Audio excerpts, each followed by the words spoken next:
हनुमाननगर परिसर आहे हा आणि किती मोठे बंगलो इथं पण होत आहेत बॉक्सर रोडच्या बाजूला। सर कोणी बघितलं सापाला या? अचानक दिसला त्यांना आणि आपणही असं बघू शकता कंपाऊंड वगैरे आहे आणि या दिवसात अशा प्रकारे साप येतात आणि कित्येक वेळ एका ठिकाणी साप बसून राहू शकतो। अतिशय साधा सरळ असलेला साप आहे पण लोक त्याला मारून टाकू शकतात किंवा तो आरामात असाच बसतो। लक्षात घ्या, साप काहीतरी अडचण असला तर थांबतो, हा मात्र असाच थांबतो। म्हणजे सापाच्या जातीवर स्वभावावर सीझन हा मिलन काळ असल्यामुळे हा साप वाटलेला आपण पिल्लू वाटेल पण तो पिल्लू नाही आहे। लक्षात घ्या, आणि किती शांत आहे समजू शकता।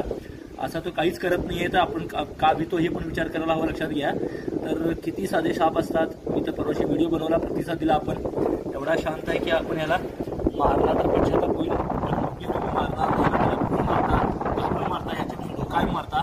धोकाच नाही आहे, काय करणार नाही तर तुम्ही यांना मारणार नाही। यामुळे सापांना वाचवा त्याचं लक्षात घ्या। फक्त माहिती नसल्यामुळे मी त्यांना घाबरतो। पिंपळसरची झाग दिसते त्याला बिनविषारी हा सुद्धा विषारी मानलं जात आहे। त्याचे पट्टे आणि लांब पट्टे तुम्ही पाठीमागचे बघून सापाला अंदाज लावू शकता आणि कंपाऊंडमध्ये कशा प्रकारे बसतोय।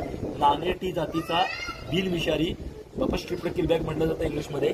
हा बिनविषारीचा पूर्ण वयाचा साप आहे, साधारण 3-3.5 वर्षाचा हा साप आहे। लक्षात घ्या, पिल्लू नव्हे, मिलन काळात ते बाहेर पडतात त्यामुळे तुम्हालाही जास्त मोठ्या प्रमाणात असे दिसू शकतात नानेटी।